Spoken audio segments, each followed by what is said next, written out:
This is Dan Dix here reporting for Press for Truth here in Chantilly covering Bilderberg. And again, we're here joined by the one and only Jason Bermas. Now, we were just talking about some of the things on the agenda list, and there's some interesting people here this year, especially dealing with tech. Now, we have the CEO of CERN. This is very interesting considering, you know, the move towards new technologies. Why do you think CERN is here? Well, that's a great question. So for those that don't know anything about CERN, CERN are the people that are behind the Large Hadron Collider, or Hadron Collider. I know there are different pronunciations. This is a project that stems several countries, under France, under Switzerland, teamed up with the United States. Well, they literally just announced in the last several days that they are going to build a new superconductor. This is already 26 miles in length, okay? And this one will be at least 52 miles in length, but may be even larger, and they're saying it's going to take decades. Now, publicly, CERN is about basically recreating the Big Bang and finding the quote-unquote Higgs boson particle, the God particle. And I believe they've announced that they've found it 3 or 4 times, only to retract those statements again and again. The question is that what they're really doing? And if that's what they're doing, why is there so much money behind it? You would assume that they're trying to do something else, harness a different energy source, study something different. And to have the stage of some of the largest global political leaders here is very telling. Now, this is going to couple back on a micro level with some of the other people that are here. Eric Schmidt on the steering committee. He's one of the people on the board of Alphabet, the shell corporation for Google. Now, he's coming out of an AI conference out in China. Now, what's very, very interesting to me, and what a lot of people won't understand when I say this, is that Goldman Sachs has an even larger presence here this year. Well, why is that important? Well, Goldman Sachs are literally the lead investors with Jeff Bezos of Amazon and Dapple in the quantum computers that Google and NASA use in conjunction with one another, called D-Wave computers. Okay? And I know a lot of people aren't familiar with what D-Wave is. In fact, I wasn't very familiar with D-Wave is or what a quantum computer itself is. Okay? In fact, it's very perplexing for somebody like us to even discuss these things.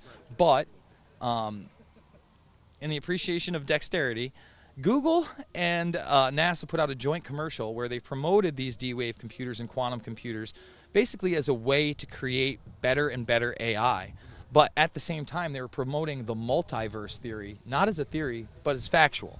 And the best way I can describe that these things operate is that they are pulling matter out that is smaller than a quark that's called a qubit.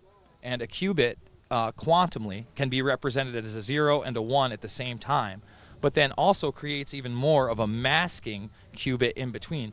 And what they're saying is happening is that they are pulling out qubits, aka energy, from parallel dimensions. Sounds like, yes, like a parallel dimensions going in. Like, are we talking about multi-universes that they're literally experimenting with right now? And again, I can't factually state anything. I can only tell you what they've talked about. But that's exactly what they're saying. They're discussing this as parallel realities in which everything is almost the same except for the position of 1 or 2 qubits that they're pulling through at a time. And the other thing that's super interesting about this is that this technology is on an exponential Kurzweilian singularity growth, where only 10 years ago they thought what was possible today wasn't going to be possible for 100 years. Is this why in the last few years we've started hearing about this conspiracy involving the Mandela effect? Are they preparing people for this, or what's up with that? Well, that's a great question. First of all, I want to say that I don't know where they're pulling these qubits from. You know, they very much could not be accessing the quote-unquote multiverse. And again, I'm using their own terminology. But what I thought was extremely interesting about it is that they talked about it not only on a micro level, taking these qubits out, but that these universes exist on a macro level. So basically, they're trying to talk about organic life like you and me, that they're pulling this power out. So flip that from being somewhat frightening, just based on talking about it.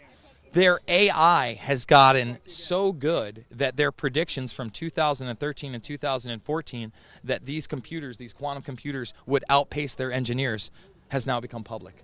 Right. Just a year ago. Right. So they are interested in developing this technology into God knows what kind of, you know. Human-like machines. That's what they want. They literally say that the end goal of these things is to create human-like machines with artificial intelligence, and the only way that they are going to be able to do this is through quantum physics and the fact that the AI they create will create better AI. And again, this isn't me saying it. Right. I will, hopefully give you some links in the description so you can see the gentlemen that used to work for DARPA that now are part of this project and espousing these things.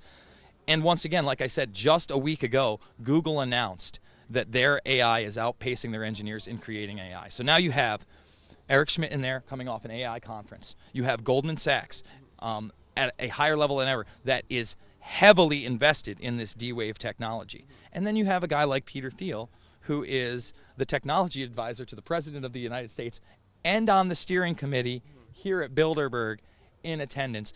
I would be hard-pressed to believe that some of the things that I just discussed are being talked about on a level that I can't even comprehend. And to pull CERN in, which is almost like a macro project of these quantum computers, is just more evidence that they're definitely discussing these things. And I would assume, I mean, we are in 2017. AI is a real thing. The future of AI affects all of us. And the power elite are going to try to get a grasp on that so that you and I will have it on a controlled level, if at all. Unbelievable. Just in closing, is there going to be, any way to slow this down, or what do you, is this a good reason why people should be out here discussing these things, or where do you think this is heading? Well, yeah, no, people should be out here discussing these things, and I think that's why one of the things on the agenda is, can globalization be slowed down? Obviously, the people inside here are not trying to slow down globalization, but they want to know, to people like you, to people like the independent press, to people who are out here just protesting, do they pose enough of a threat that their ultimate goals can be slowed down? And once again, Trump isn't the first populist to be voted into office. You have Corbyn. You have the people voting on Brexit. You do see a lot more people saying, you know what, let's localize things. Let's be concerned about our own people, and let's get away from this globalization. And obviously, that's at big odds with the majority of the people in here today. Totally. Absolutely fascinating stuff. We'll have links in the description to some of these new technologies, these brand new hydron colliders that they're going to be building, so you guys can check it out for yourself. Unbelievable stuff. Thank you so much for breaking it down for us. Thank you, Dan.